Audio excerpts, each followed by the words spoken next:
their totality, let's look at it. There are 535 men and women down there who put their shoes on every day, like you and I. Each one of them represents about 650,000 men, women, and children back in their district. I put the represent in quotes. Now, 1,500 or so corporations pretty much get their way with 535 men and women on Capitol Hill. And they don't have a single vote.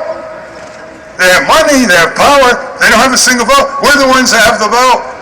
We got to connect the vote with the edifice of justice, with the edifice of productivity for the workers, with the edifice of retirement security, with the edifice of voice, with the edifice of clean elections, with the evidence of community self-reliance and community economies, with the evidence of converting to renewable energy. All of these and many more that you're championing have to go through, one way or another, through Congress. There are certain things that can be started from A to Z at the community level, and we all know that. Farmer markets, for example. Community health clinics, for example. Turning the social media into an action media, not just an informative media, etc.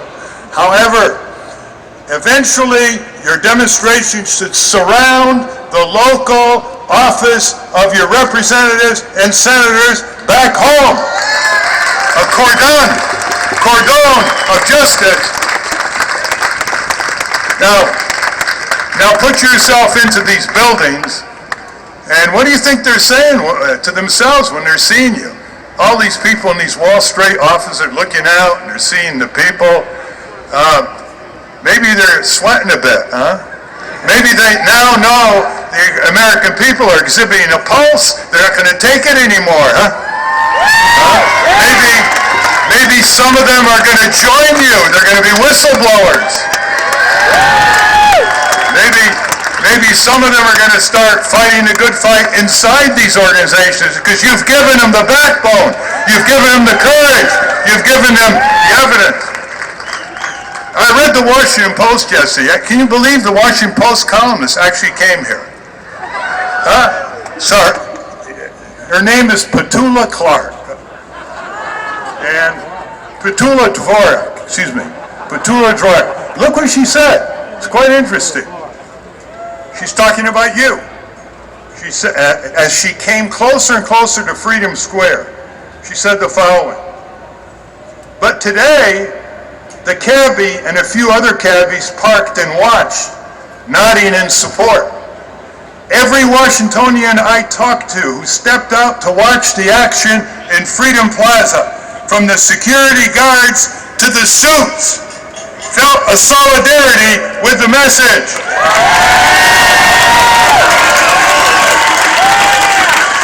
And then she quotes one security guard, quote, the banks, he said, are taking us all for a ride. And these people who showed up, they're in the right place now because Congress is behind the banks. End quote. Okay?